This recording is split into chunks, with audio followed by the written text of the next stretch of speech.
mi lo ben puro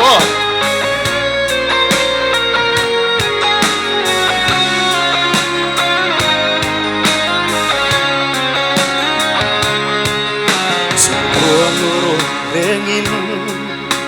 ichung le suakara duat ten nilong seilia moi ten parang ivul isak min câu naan ngai zua lan ti che isak nel moi kata kirin ni om lo mam pui ka tu ber che a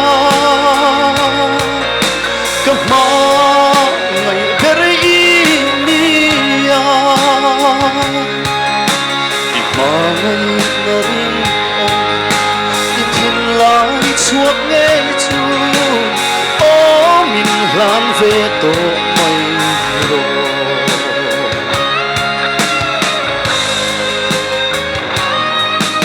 cả chuang chi che a sin leng zong te zi na hian yang em a sak mel moi khua nun na lo duan che o kan zo ram hi nang nen phang du ni la ti chuan ke hian zai ka oi se lang che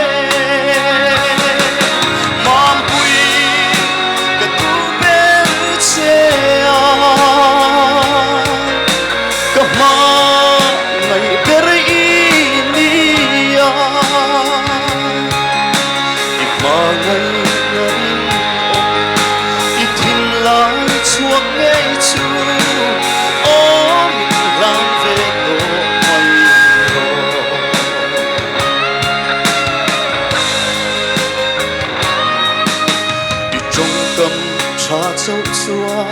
thiên lai anh em dâu lâu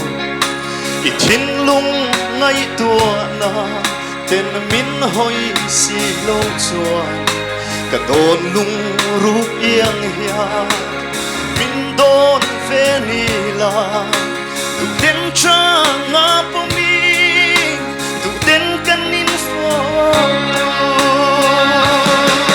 mom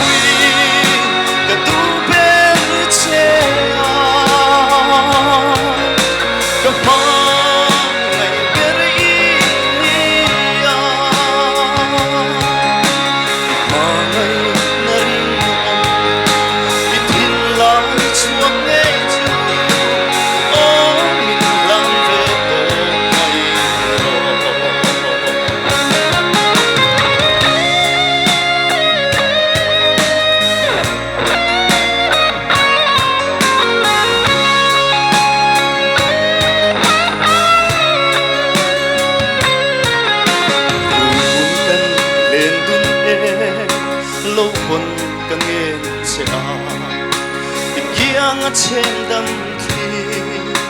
a lo len ve ni te chung chor khapui le light la eng moi te moi zua la an en hia min don ve chin ro